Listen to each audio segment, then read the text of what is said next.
In the cold, blood-soaked plains of the Holy War, Everett contemplated the heavy toll of a week-long battle. While his holy generals prepared for the next phase of the siege, the cardinal burned with rage at the mounting casualties of his forces, vowing that this city would fall before the next sunrise.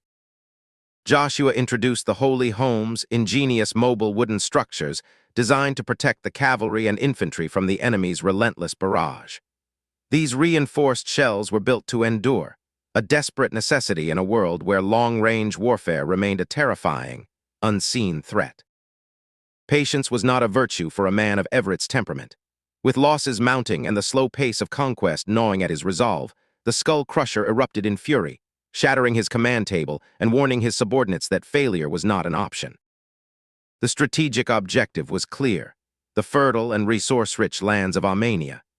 As the Adonis followers set their sights on total dominion, they remained blissfully unaware that the powerful forces of Morgany were also watching the continent with greedy eyes.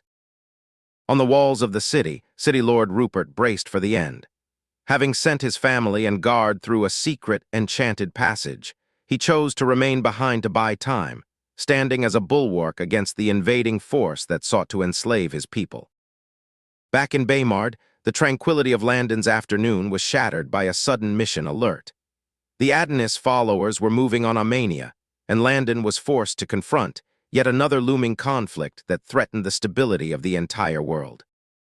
In a follow-up meeting, Dr. Pia reported the success of the cure against the zombie virus in Yaksu. The volunteered patients were showing miraculous recovery, signaling that Landon's scientific intervention had successfully turned the tide against the plague. The reports from the Empire of Tsar painted a grim picture. Corruption and greed had blinded their monarch, who had chosen to provoke the Baymardians instead of cooperating. Landon decided it was time to intervene, starting with the troublemaker Ivo. In his own captured palace, Ivo the Terrible was reduced to a caged animal. Humiliated and forced to perform manual labor, the former tyrant lived in constant agony, consumed by dreams of vengeance against the strangers who dared to break his pride. For the local workers like Robert, the presence of the Baymardians was a bizarre miracle. They were no longer victims of Ivo's cruelty, yet the looming threat of the young master in the capital kept their spirits in a state of nervous tension. Meanwhile, at the Knighthood Academy, Vittorio Helting was the undisputed storm of the capital. With his unique white and dark-streaked hair and a reputation for brutality, he remained unfazed by the growing tension, waiting for the perfect moment to act.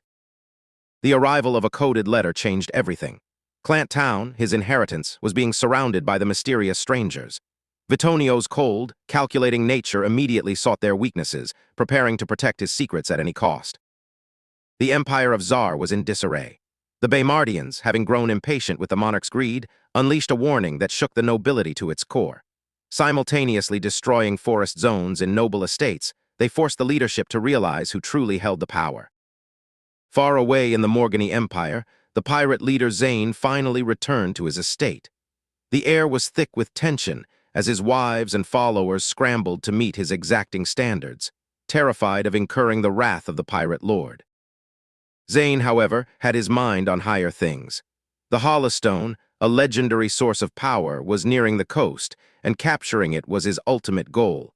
He suspected that the kidnappers of Rankin might hold the keys to unlocking its potential. In Baymard, excitement reached a fever pitch. With the launch of personal computers and portable music pods just days away, the city was alive with campers and eager citizens ready to embrace the dawn of a new technological age. Landon couldn't escape the pestering of his own household. Even Tilda and the others joined the fray, begging to see the new technology ahead of time, leading to a playful chase that ended with Landon making a quick escape. But duty called. Landon arrived at the Baymardian barracks to oversee a military competition that would push his soldiers to the limit. Today, he would test their mastery of drone technology, a development he hoped would change the face of warfare. The brigades launched into action with a silent intensity. Lieutenant Yan and his unit moved through the dense forest, their movements calculated and deliberate as they sought to infiltrate the Poison Lily Brigade's headquarters. Yan's team utilized every trick in their arsenal. With a well-placed flash grenade and split-second coordination, they overwhelmed their opposition, securing blue flags and moving ever closer to their target with ruthless efficiency. Stealth was their greatest weapon.